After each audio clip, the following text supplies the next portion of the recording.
My name is Scarlett Hayes. I am 28 years old, and for as long as I can remember, my parents had a nickname for me. They never used it in public when important people were around. They never wrote it down in emails or Christmas cards. But inside our home, behind closed doors, everyone knew exactly what it meant. I was the dumb one. My older sister Victoria was the pride of the Hayes family. She graduated at the top of every class she ever attended. She collected awards, scholarships, and praised the way other people collected souvenirs. Family friends would ask about her achievements during holiday dinners, and my parents would beam with pride before launching into another story about her latest success. Then their eyes would eventually turn toward me. The mood always changed. The excitement disappeared. The smiles became forced. Someone would ask what I was doing with my life, and the conversation would quickly move on before I could finish answering. I was not failing. I was not lazy. I was not irresponsible. I simply learned differently than most people. Numbers made sense to me. Patterns made sense to me. Systems made sense to me. But traditional classrooms did not. While Victoria thrived in lecture halls and academic competitions, I struggled to keep pace with teaching methods that seemed designed for everyone except me. My parents never tried to understand the difference. To them, results were everything. If one daughter earned perfect grades and the other did not, the conclusion was obvious. One was gifted. The other was a disappointment. By the time I turned 15, I had stopped arguing. Every attempt to defend myself only seemed to reinforce their opinions. Every explanation became an excuse. Every accomplishment was compared to something Victoria had done first and supposedly better. The comparison followed me everywhere. Birthdays. Holidays.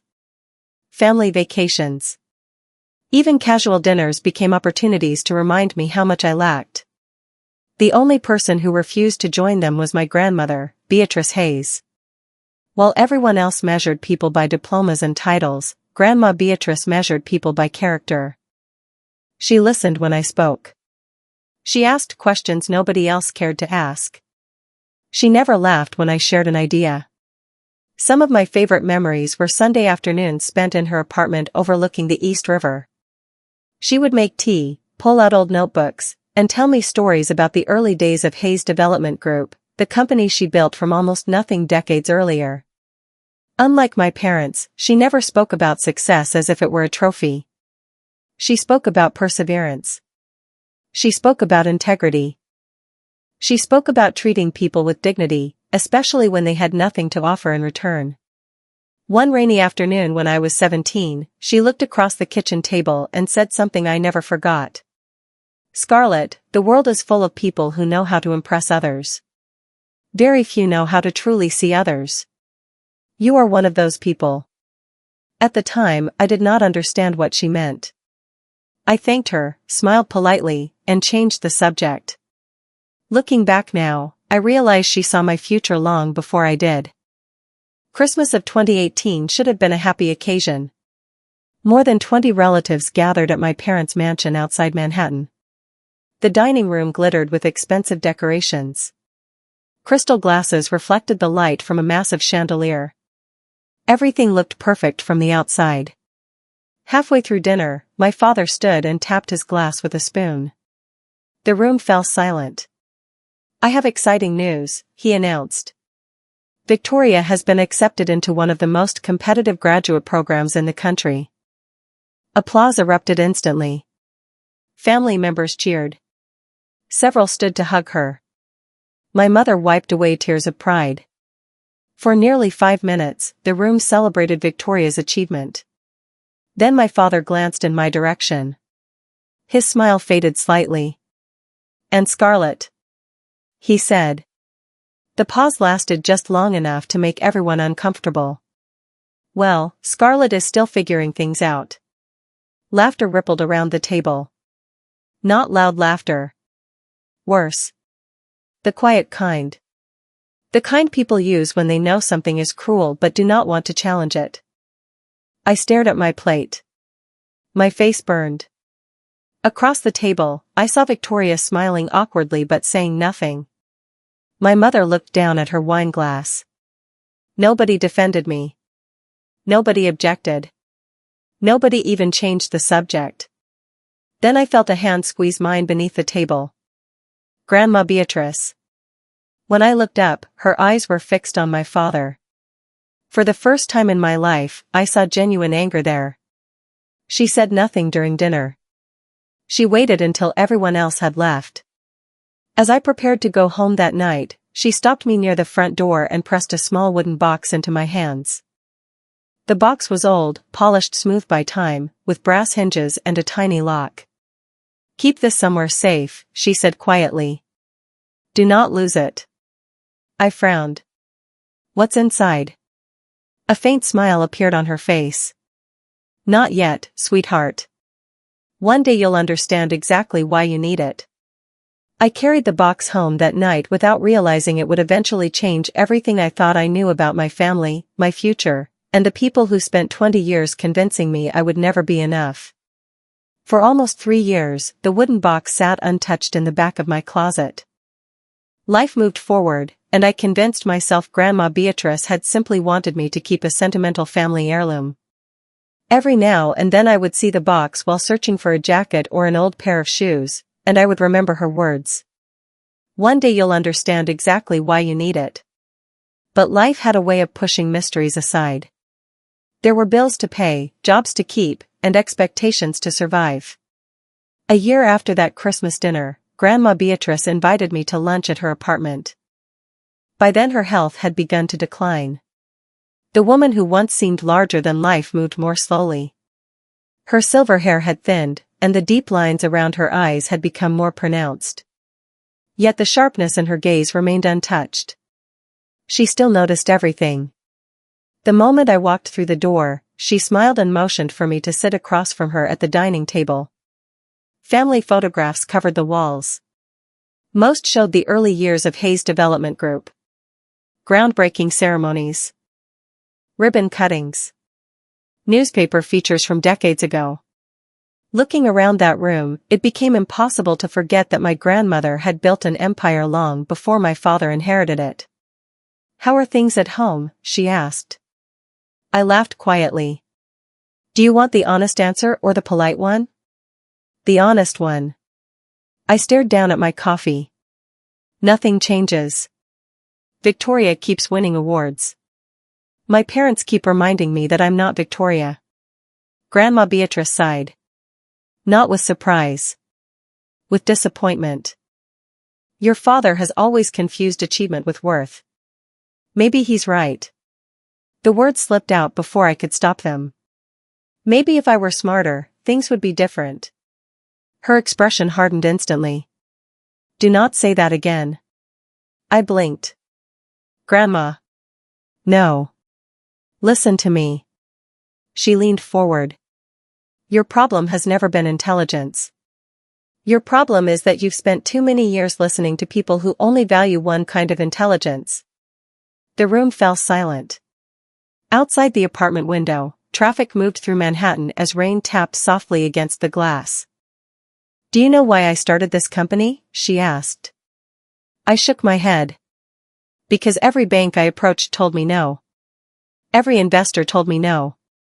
Every expert explained why a young woman could never succeed in commercial development. They thought I was unqualified. They thought I was foolish. They were wrong." She reached across the table and squeezed my hand. "The people who underestimate you tell you far more about themselves than they do about you."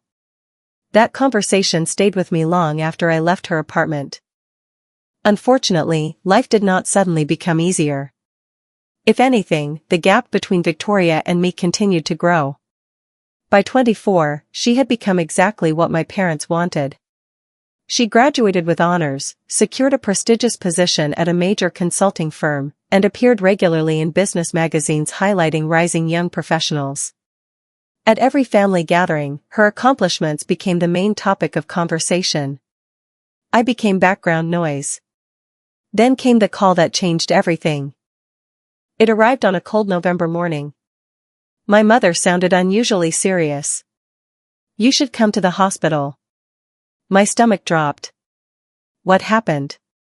A long pause. It's your grandmother. I drove through traffic faster than I should have. When I arrived, doctors were moving quietly through the hallways while family members gathered outside her room. Victoria stood near the window. My father was speaking with physicians. Nobody noticed me enter. Nobody except Grandma Beatrice. Despite the machines surrounding her bed, she managed a weak smile when she saw me. I moved beside her and took her hand. Hi, Grandma. Her fingers tightened around mine. Scarlett. Her voice was barely above a whisper. You came. Of course I came. The next few minutes remained some of the clearest memories of my life. Family members came and went. Doctors spoke softly. Yet somehow every time I looked at her, her attention returned to me. As evening approached, she motioned for me to lean closer. Promise me something. Anything. Her eyes searched mine. Don't let them decide who you are. A lump formed in my throat. I won't. She nodded slowly. Good. Then she smiled. A peaceful, knowing smile. The kind of smile someone gives when they have already accepted something everyone else is still fighting. Grandma Beatrice passed away 3 weeks later. The funeral attracted hundreds of people. Business leaders. Politicians. Former employees. Community members. Everyone seemed eager to honor her legacy. As I stood among the crowd listening to speeches about her accomplishments, I noticed something strange. Almost nobody talked about her wealth. Almost nobody talked about her power. They talked about her kindness. Her fairness. Her ability to believe in people others overlooked. I thought about that for months afterward. Meanwhile, life continued. At 26, I accepted an entry-level operations position at Hayes Development Group. I hoped working inside the company would finally give me a chance to prove myself. Instead, I quickly discovered that my last name opened the door but earned no respect. Most employees viewed me as the disappointing daughter. The forgotten Hayes. The sibling who never measured up. While executives invited Victoria into strategy meetings and leadership programs, I spent my days updating spreadsheets, organizing files, and solving problems nobody else wanted to handle. Yet during those long hours, I noticed something interesting. I could see connections others missed. Inefficiencies appeared obvious to me. Patterns emerged where others saw chaos. And slowly, without realizing it, I began developing skills that would one day matter far more than anyone imagined. Including me. Because while my family was busy deciding what I could never become, events were already moving behind the scenes. And soon, everything they believed about me was about to be tested. By the spring of 2024, I had spent nearly 2 years working inside Hayes Development Group. Officially, my title was Operations Coordinator. In reality, I was the person everyone called when something went wrong and nobody else wanted responsibility for fixing it. I handled scheduling conflicts, vendor disputes, missing paperwork, delayed approvals, and countless problems that never appeared on executive reports. The work was not glamorous, but it taught me something valuable. Companies rarely rise or fall because of big speeches. They rise or fall because of small decisions made every single day. Unfortunately, nobody in leadership seemed interested in hearing my observations. Whenever I suggested improvements, managers smiled politely before dismissing the ideas. Sometimes they did not even bother pretending to listen. The assumption was always the same. Scarlett Hayes was Robert Hayes' underachieving daughter. Nothing more. One Tuesday afternoon, I arrived at the office earlier than usual. The building was quiet. Most executives had not arrived yet. As I walked toward my desk, I noticed a stack of financial reports sitting unattended in a conference room. I had no reason to read them, but several pages caught my attention. Over the previous months, I had noticed recurring delays in projects that should have been profitable. Looking at the numbers, a pattern immediately jumped out. Several contractors were receiving unusually favorable terms. Expenses were increasing while project performance declined. The same names appeared repeatedly. I spent 20 minutes comparing reports before returning everything exactly where I found it.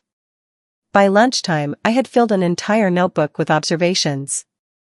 I was not certain what the information meant yet. I only knew something felt wrong.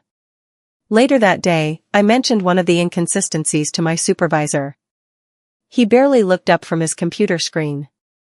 "That kind of analysis is above your pay grade, Scarlett." The conversation ended there. I should have been frustrated. Instead, I felt strangely energized. For the first time in years, I was beginning to trust my instincts. Then everything changed. On a Thursday afternoon in April, an email appeared in my inbox. The subject line read, "Organizational Restructuring Update." My stomach tightened instantly. Nobody receives emails with titles like that and walks away happy. I opened the message and began reading. Effective May 1st, several positions would be eliminated as part of a strategic restructuring initiative. My position was on the list. I read the email twice. Then a third time. Every sentence remained exactly the same. After 2 years of loyal service, I was being removed from the company. No warning. No discussion. No opportunity to transfer departments. Just a polite corporate goodbye wrapped in professional language. I sat alone at my desk long after most employees had left. The office lights dimmed automatically around me. Outside the floor-to-ceiling windows, Manhattan glowed beneath the evening sky. I kept asking myself the same question. Why now? Then, by pure accident, I found the answer. My desk sat near a private hallway leading toward executive offices. As I gathered my things to leave, voices drifted through a partially closed door. My father's voice. My mother's voice. I froze without meaning to. "The timing works perfectly," Robert said. "Once Victoria steps into her new leadership role, we need a clean structure. No distractions." "And Scarlett?" my mother asked quietly. A pause followed. "What about her?" Robert's response came without hesitation. "She was never meant for this company." The words struck harder than I expected. "Maybe we should help her transition somewhere else," Evelyn suggested.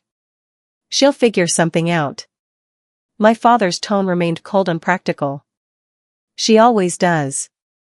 Silence filled the hallway. Then another voice joined the conversation. "Victoria. The board presentation is ready," she said. "And the celebration next week is fully confirmed." My father laughed. "Good. After everything you've accomplished, you deserve a proper announcement." I heard glasses clink together. The sound of people celebrating. Meanwhile, I stood alone outside the room learning that my future had already been decided.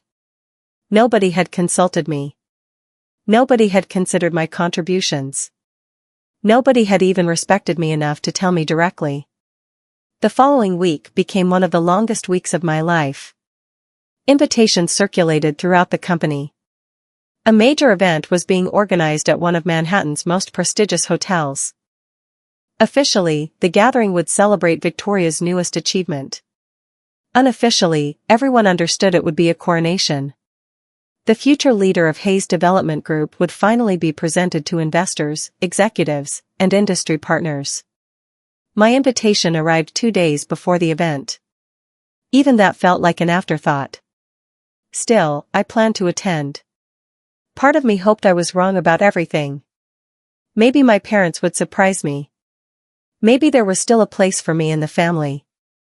Maybe years of disappointment had made me overly cynical. Looking back now, I almost laugh at how desperately I wanted to believe that. Because the event waiting for me would become the most humiliating night of my life. It would also become the night everything finally started to change. At the time, I had no way of knowing that among the hundreds of guests preparing to attend that celebration, one person carried information powerful enough to destroy every assumption my family had built about me. And he was already on his way. The celebration took place on a Friday evening at the Grand Lexington Hotel in Midtown Manhattan. By the time I arrived, the ballroom was already overflowing with executives, investors, attorneys, politicians, and industry leaders. Crystal chandeliers hung from the ceiling like floating constellations. Uniformed servers moved between tables carrying trays of champagne. A string quartet played softly near the stage. Everything about the event was designed to communicate power, wealth, and success. In other words, it was exactly the kind of environment my parents loved. I stood near the entrance for a moment, smoothing the wrinkles from a navy blue dress I had bought on clearance 2 years earlier. Around me, guests wore designer labels worth more than my monthly rent. I tried not to think about it. Before I could find my assigned seat, my mother appeared beside me. Evelyn Hayes always seemed capable of finding me whenever she needed to deliver criticism. Her eyes scanned my outfit from head to toe. "That's what you're wearing?" she asked. "It's appropriate." She sighed softly. "Well, try not to draw attention to yourself tonight. This event is about Victoria." The words were familiar enough that they barely stung anymore. "Of course," I replied. "Good." She offered a tight smile. "Your table is near the back." Near the back turned out to mean practically hidden behind a decorative column. From my seat, I could barely see the stage. Most of the people at my table were distant relatives or business associates I had never met before. None of them seemed particularly interested in conversation. Across the room, Victoria moved effortlessly through the crowd, greeting guests and accepting congratulations. She looked exactly like someone preparing to inherit an empire. Every camera seemed drawn toward her. Every conversation eventually led back to her achievements. I watched quietly from a distance, wondering whether anyone would notice if I simply left. Then I noticed someone standing near the ballroom entrance. He was older, perhaps in his early 60s, with silver hair and a charcoal gray suit. Unlike everyone else, he was not socializing. He was not drinking. He was not networking. He appeared to be watching. Several times, I caught him looking in my direction. Whenever our eyes met, he looked away. Something about him felt deliberate. Purposeful. At 8:30, the lights dimmed. Conversations faded into silence as a spotlight illuminated the stage. My father stepped forward holding a champagne glass. The applause began immediately. Robert Hayes had spent decades mastering the art of commanding a room. "Thank you all for joining us tonight," he began. "This evening is not only a celebration of achievement. It is a celebration of the future." More applause followed. Victoria joined him on stage. Cameras flashed from every direction. My father spent nearly 10 minutes listing her accomplishments. Academic honors. Professional milestones. Industry recognition. Leadership programs. By the time he finished, several guests were visibly emotional. Then his voice grew even more dramatic. "Tonight, I am proud to announce that Victoria Hayes will officially assume a senior leadership role within Hayes Development Group." The room erupted. People rose from their seats. Investors cheered. Friends embraced my parents. Victoria placed a hand over her heart as though overwhelmed by the moment. I sat frozen. Somewhere deep inside, a small part of me had still hoped things might be different. That hope vanished as I watched my family's future unfold without me. My father continued speaking. "The next generation of leadership begins now." Not once did he mention me. Not once did he acknowledge that he had another daughter. Not once did he recognize the years I had spent working inside the company. It was as though I did not exist. The applause lasted nearly a minute. When it finally ended, one of the guests at my table leaned toward me. "You're Victoria's sister, right?" I nodded. "That must be exciting." I forced a smile. "Sure." The conversation ended there. Nobody knew what else to say.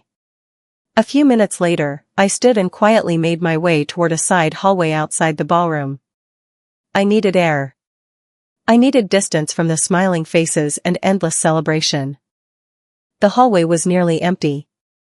The music from inside sounded distant now. I leaned against the wall and closed my eyes. For the first time all evening, I allowed myself to admit the truth. I was hurt. Not because Victoria succeeded. She had worked hard. She deserved her accomplishments. What hurt was realizing that no matter what I achieved, my parents had already decided who I was. Their opinion had become permanent. A voice interrupted my thoughts. "Miss Hayes?" I opened my eyes. The silver-haired man from the entrance stood a few feet away. Up close, he looked calm and professional. His expression revealed nothing. "Can I help you?" I asked cautiously. He reached into his jacket and removed a business card. "My name is Thomas Reed." I glanced down at the card. Reed, Walker and Associates. Attorneys at law. I was your grandmother's attorney. My heart skipped. My grandmother? Yes. His voice remained steady. Beatrice Hayes left specific instructions for me several years ago. For a moment, I could only stare at him. What kind of instructions? Without answering immediately, he removed a sealed envelope from inside his briefcase. Heavy cream paper. Red wax seal. My name written across the front in elegant handwriting. The handwriting I recognized instantly. Grandma Beatrice's. Every sound around me seemed to disappear. "What is this?" I whispered. Thomas Reed met my eyes. "Something she wanted you to receive on a very specific day." I looked down at the envelope. My hands had begun to tremble. "What day?" His expression softened slightly. "The day your family finally showed you exactly how little they expected from you." He extended the envelope toward me. "And according to her instructions, that day is today." I stared at the seal, feeling the weight of something enormous beginning to shift beneath my feet. Whatever waited inside that envelope had remained hidden for years. And somehow, my grandmother had known this exact moment would come. For several seconds, I could not move. I simply stared at the envelope in my hands while the sounds of celebration continued on the other side of the ballroom wall. My name was written in my grandmother's unmistakable handwriting. Seeing it again felt like hearing her voice after years of silence. Thomas Reed waited patiently. He did not pressure me. He did not explain further. It was almost as if he already knew exactly what emotions were racing through my mind. "Can we talk somewhere private?" I finally asked. "Of course." He led me down a quiet corridor near the hotel's executive conference suites. The noise from the celebration faded behind us until only the soft hum of air conditioning remained. We stopped beside a row of empty meeting rooms. My hand shook as I broke the wax seal. Inside was a notarized document, several pages thick, accompanied by a handwritten letter. The legal paperwork caught my attention first. The title alone made my pulse quicken. Last Will and Testament of Beatrice and Hayes. My grandmother had updated her will less than 2 years before her death. That alone surprised me. My father had always claimed her estate had been settled years earlier. Slowly, I began reading. The language was formal and dense, but one paragraph immediately stood out from everything else.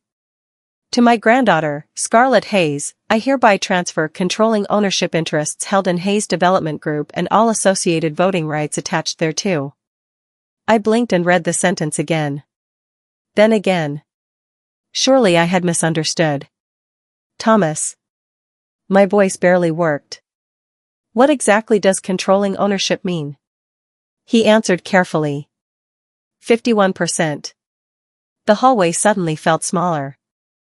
51%? He nodded. "A majority interest." My eyes returned to the document. Numbers followed the ownership details. Estimated valuation. Share distributions. Financial assessments. The figure at the bottom seemed impossible. $47 million. I stared at it until the numbers blurred together. $47 million. My grandmother had left me control of the company. Not Victoria. Not my father. Me. My breathing became uneven. For years I had been treated like an afterthought. An embarrassment. A burden. And now I was holding documents that could change the entire future of Hayes Development Group. Yet the most emotional part was not the money. It was the paragraph that followed. The paragraph written in my grandmother's own words. Scarlett has spent much of her life being underestimated by those closest to her. She has been judged unfairly, excluded unnecessarily, and denied opportunities she deserved. This decision reflects not only my confidence in her judgment but also my belief in her character. I felt tears forming before I could stop them. She had known. She had seen everything. Every humiliating holiday. Every comparison.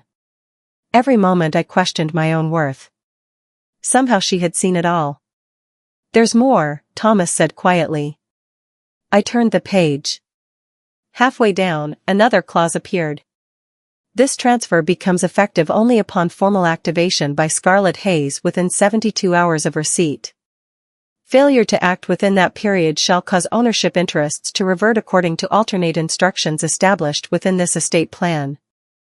I looked up immediately. 72 hours? Thomas nodded. Your grandmother was very specific. What does activation involve? Requesting an emergency shareholder review and notifying the board. My stomach tightened. Suddenly the weight of the situation became real. This was not simply an inheritance. It was a decision. A choice that required action. If I did nothing, the opportunity would disappear. If I moved forward, I would be challenging everything my family believed belonged to them. Why would she do this? I asked. Thomas hesitated before answering. Because she knew you. He reached into his briefcase and handed me a second envelope. Smaller. Older. She left instructions for me personally. Inside was a short handwritten note. Scarlett, if you are reading this, then your family has likely shown you exactly why I made this decision. I know you will hesitate. You always think about other people before yourself. But this time, I need you to think about what is right. Not what is easy. Not what keeps everyone comfortable. What is right. The tears came then. Quietly at first. Then all at once. For years I had searched for proof that I mattered. Not because I wanted power. Not because I wanted wealth. I simply wanted evidence that someone truly believed in me. And now I was holding it in my hands. When I finally composed myself, Thomas checked his watch. You have until Monday evening. And if I move forward? Then we begin the process. My father will fight. Probably. Victoria will fight. Almost certainly. I looked back toward the ballroom where applause suddenly erupted again. Another speech. Another celebration. Another moment centered around the future they had already planned. The future that did not include me. There's one more thing, Thomas said.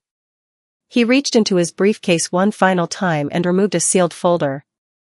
Your grandmother instructed me to give you this only after you read the will. I opened it carefully.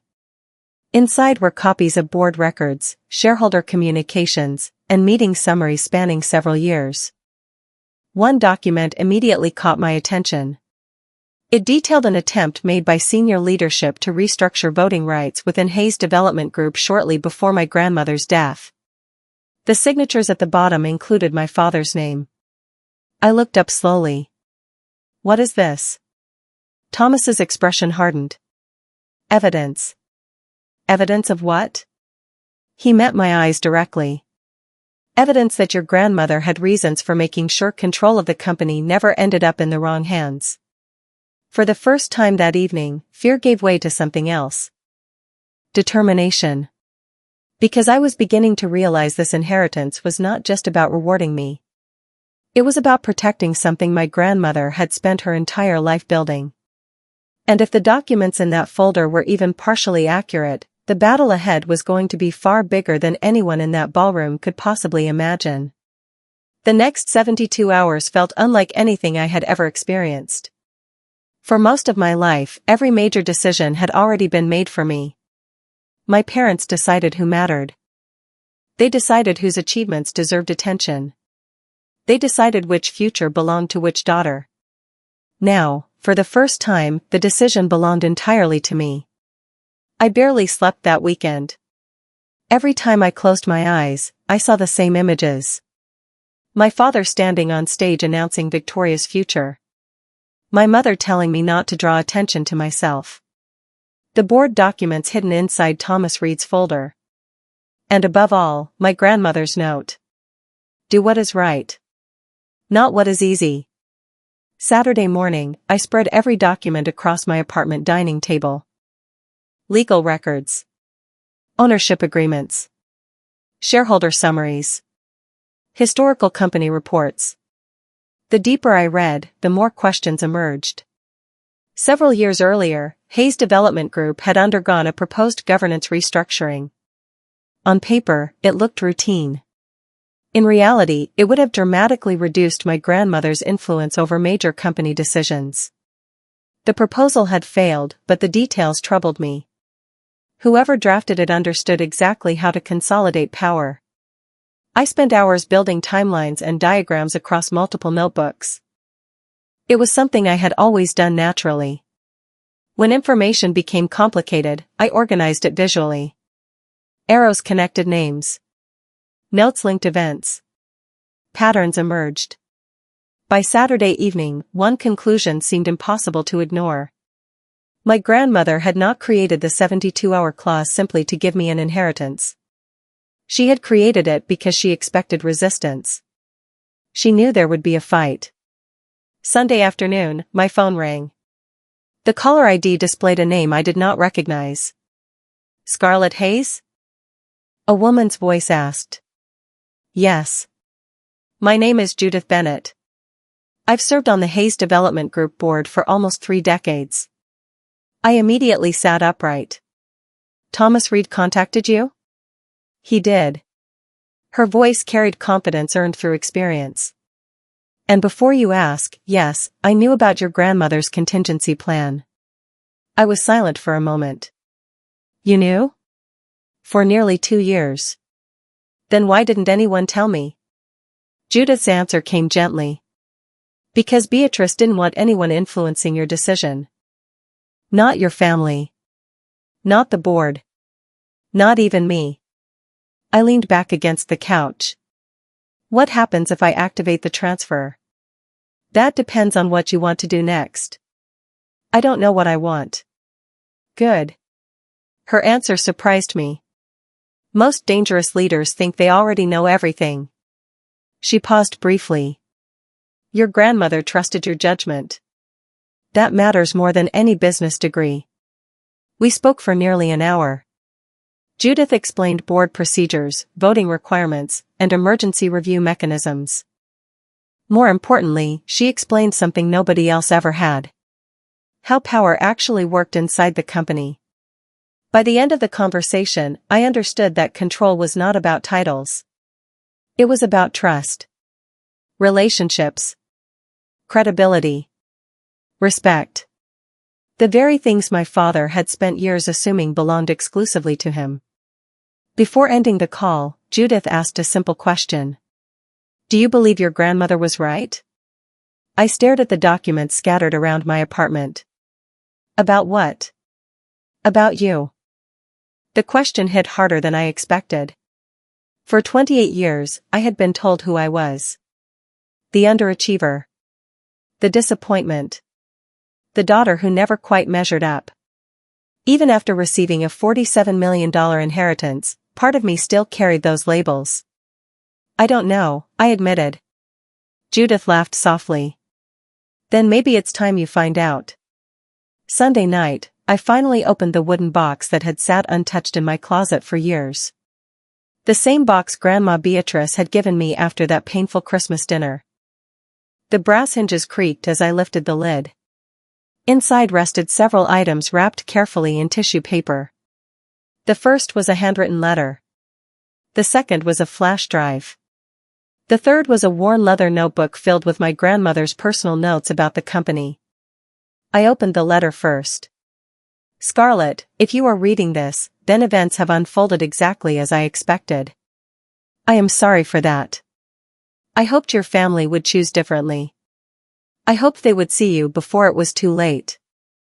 But hope is not a strategy, and leadership requires preparation. My hands tightened around the paper.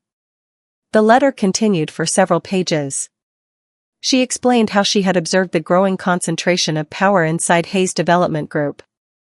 She described concerns about leadership decisions that prioritized image over long-term stability.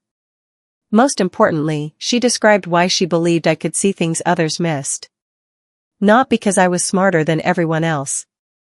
Because I paid attention. Near the end of the letter, one sentence stood out above all others. Never confuse competence with competence. Many people do. It costs them everything. I inserted the flash drive into my laptop. Several files appeared instantly. Board recordings. Archived reports. Internal communications. Enough information to answer questions I had not even known to ask. By midnight, my apartment looked like a war room. Documents covered every surface. Notes filled multiple notebooks. The more evidence I reviewed, the clearer my path became. Monday morning, I called Thomas Reed. I've made my decision. I thought you might. What happens next? There was a brief pause. We notify the board. Less than an hour later, formal notices began going out to directors, shareholders, and legal counsel. An emergency board session would be held the following day. Officially, the meeting concerned shareholder governance matters. Unofficially, it was about to become the most important meeting in company history.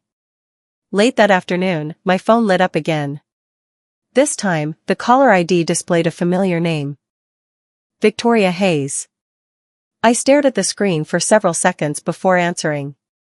Hello? Silence. Then my sister spoke. What did you do? Her voice sounded tense. Controlled. Dangerous. I glanced toward the stack of documents on my table.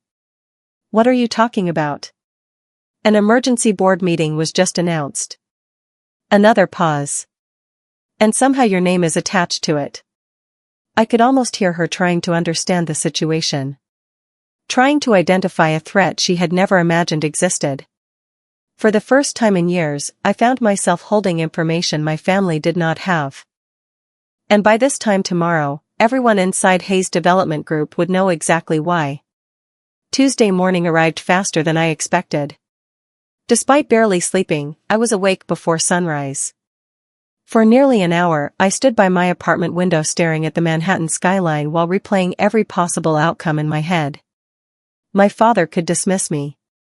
The board could reject the inheritance transfer. The legal documents could trigger years of litigation. 100 different scenarios competed for attention. Yet beneath all the anxiety was a strange sense of calm. For the first time in my life, I was not walking into a room hoping people would believe in me. I was walking in carrying proof that someone already had. Hayes Development Group occupied the top floors of a 40-story tower overlooking Midtown. I had entered the building hundreds of times as an employee. That morning felt completely different. Every step seemed heavier. Every elevator chime sounded louder. When the doors opened on the executive level, I immediately noticed the atmosphere. People were nervous. Assistants whispered near reception desks. Attorneys moved between conference rooms carrying thick folders. Something significant was clearly happening. As I approached the boardroom entrance, a security officer stepped forward. I'm sorry, ma'am. This meeting is restricted. Before I could answer, another voice interrupted. She's expected. Judith Bennett emerged from the hallway carrying a stack of documents. The guard stepped aside immediately. Thank you, I said. Judith smiled. Don't thank me yet.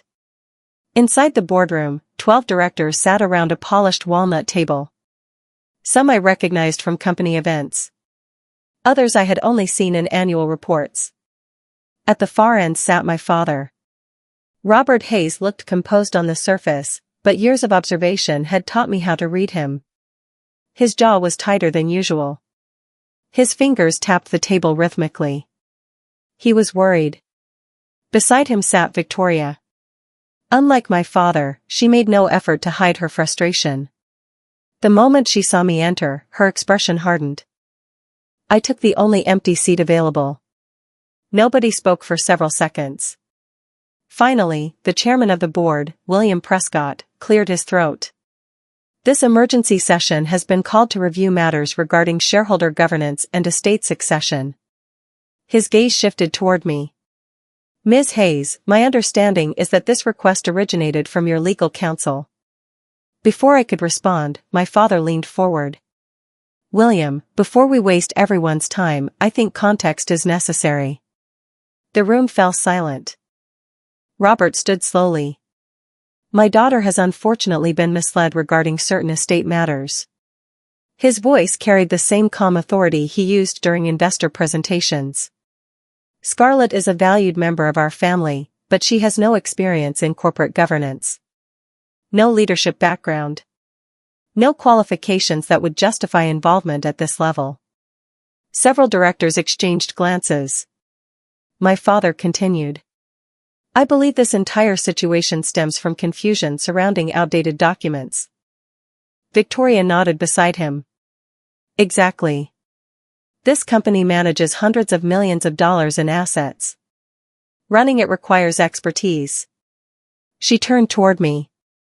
Scarlett, nobody is questioning your intentions. But this isn't something you're equipped to understand. The words should have hurt. Instead, they felt familiar. Predictable. For years, every disagreement had ended exactly this way. Someone questioning my capability. Someone explaining my limitations. Someone deciding what I could and could not understand. The difference was that this time I had evidence. William Prescott looked toward me. Would you like to respond? I rose from my chair. My pulse pounded inside my ears. Yet my voice remained steady. Yes. I placed a folder on the table and opened it carefully. I would first like to submit certified copies of documents prepared by Beatrice Hayes and authenticated by her attorney. At that moment, the boardroom door opened. Thomas Reed entered carrying a briefcase. Several directors immediately recognized him. Murmurs spread across the room.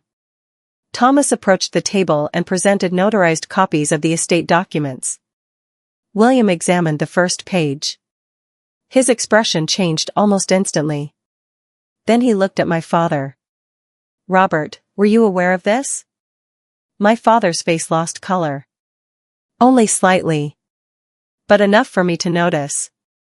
No, he answered. The chairman continued reading. The room remained completely silent. One by one, directors received copies. Nobody spoke. Nobody interrupted. The only sound came from pages turning. Finally, William lowered the document. These papers indicate that Beatrice Hayes transferred majority ownership of Hayes Development Group to Scarlett Hayes. Nobody moved. The statement seemed to hang in the air. Then several people spoke at once. Questions erupted from every direction. Directors requested clarification. Attorneys reviewed signatures. Shareholder percentages were calculated repeatedly. Through it all, my father sat motionless. Victoria, however, reacted immediately. That can't be right. Her voice cracked. There has to be a mistake. Thomas Reed remained calm. The documents have already been verified. Verified by who? By the same legal standards used to validate every major estate transfer in this state. Victoria turned toward me. You knew about this? I met her gaze. For 3 days. The shock on her face was almost painful to watch. Not because she lost something. Because for the first time in her life, she was not the person with all the answers. As discussion continued around the table, William Prescott reviewed additional materials from the folder. Then his attention stopped on one specific document. "What is this?" he asked. I knew exactly which page he was holding. The governance proposal from years earlier. The one hidden inside my grandmother's records. The one containing signatures from senior leadership, including my father's. Slowly, I stood again. "That," I said carefully, "is the reason my grandmother believed additional protections were necessary." Every eye in the room turned toward me. My father's expression changed instantly. For the first time all morning, genuine concern appeared on his face. Because he knew exactly what document William was holding. And he knew what would happen once everyone else read it. The boardroom remained silent as William Prescott studied the document in his hands. The confidence that had filled the room at the beginning of the meeting was gone. In its place sat uncertainty. Questions. Doubt. Across the table, my father stared at the paperwork as though he could somehow will it out of existence. Victoria looked equally unsettled. For years, they had controlled the narrative. They had controlled what information people saw, what conclusions people reached, and who received credit. Now neither of them controlled the room anymore. William adjusted his glasses and continued reading. "This proposal would have significantly reduced founder voting authority," he said. His eyes moved toward Robert. "Can you explain the reasoning behind it?" My father straightened in his chair. For a moment, the old executive confidence returned. The proposal was reviewed years ago. The company was growing rapidly. Governance modernization was being discussed throughout the industry. Nothing unusual. Several directors nodded slightly. It sounded reasonable. On the surface. Then Judith Bennett spoke. "That is not how I remember it." Every head turned toward her. Judith folded her hands calmly on the table.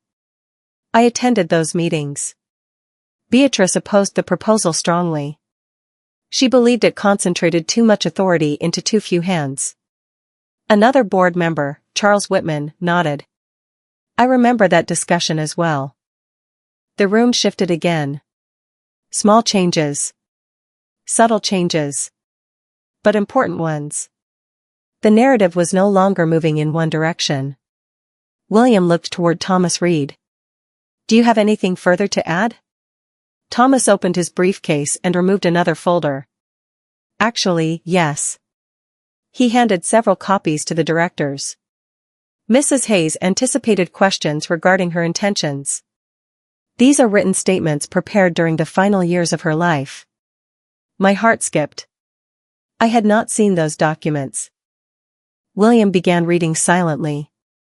His expression gradually changed. Then he passed copies around the table.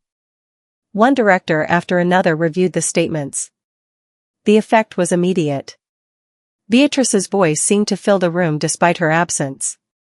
She wrote about stewardship, responsibility, leadership. She explained why she believed long-term stability mattered more than personal ambition.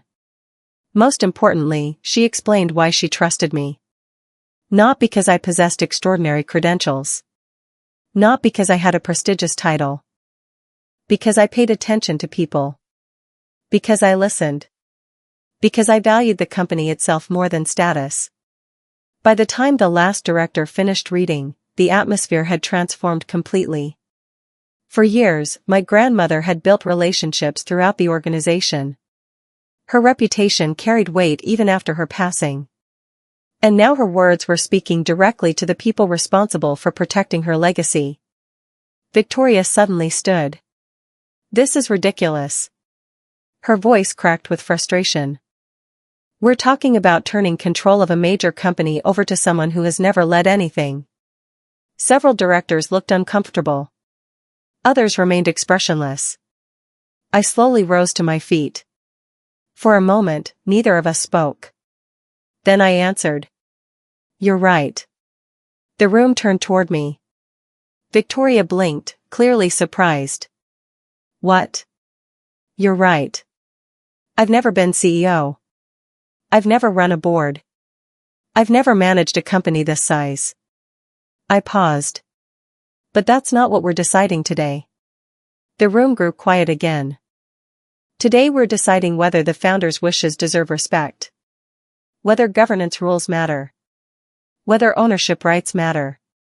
Whether facts matter. I looked around the table. This isn't about choosing between Victoria and me. It's about deciding whether one person's assumptions are more important than legally binding documents. Nobody interrupted. Not even my father. Because deep down, everyone understood the truth.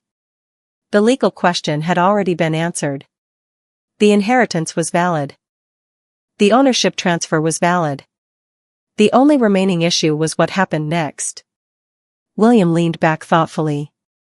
Our legal counsel has reviewed the documentation. He looked toward the attorneys seated near the far wall. One of them nodded. The transfer is enforceable. The words landed like a hammer. My father closed his eyes briefly. Victoria sat down slowly. Neither spoke.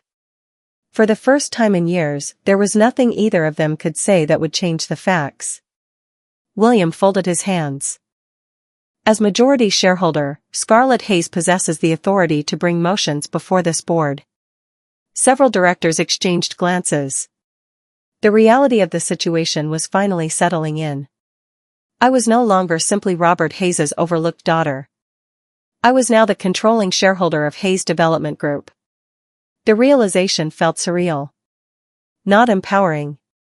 Not triumphant. Just surreal. William looked directly at me. Do you wish to present any motions? The room became completely still. Every eye focused on me. This was the moment everyone expected. The revenge moment. The dramatic confrontation. The instant where years of resentment would explode into action. I could feel the anticipation hanging in the air.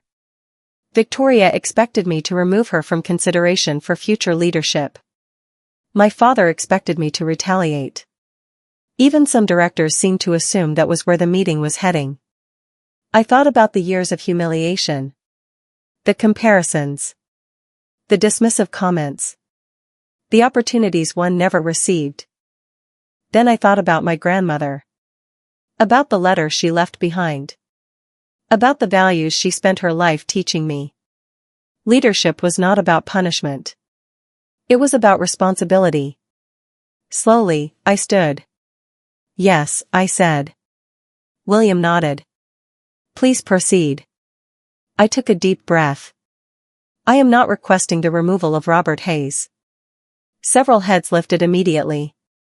Surprise rippled around the table. Even my father looked confused. Instead, I continued, I am requesting a formal vote of confidence regarding executive leadership. Silence. Complete silence. Then Judith Bennett smiled. Very slightly. She understood immediately. The decision would not belong to me alone. It would belong to the board. To governance. To process. To accountability. The exact principles my grandmother had spent decades defending. William considered the proposal carefully. Finally, he looked around the room. Very well. He picked up his pen. We will proceed to a vote. And in that moment, for the first time in my life, I realized something important. I no longer needed my family's approval. Whatever happened next, I had already won something far more valuable. I had finally stopped believing the version of me they spent 28 years trying to create.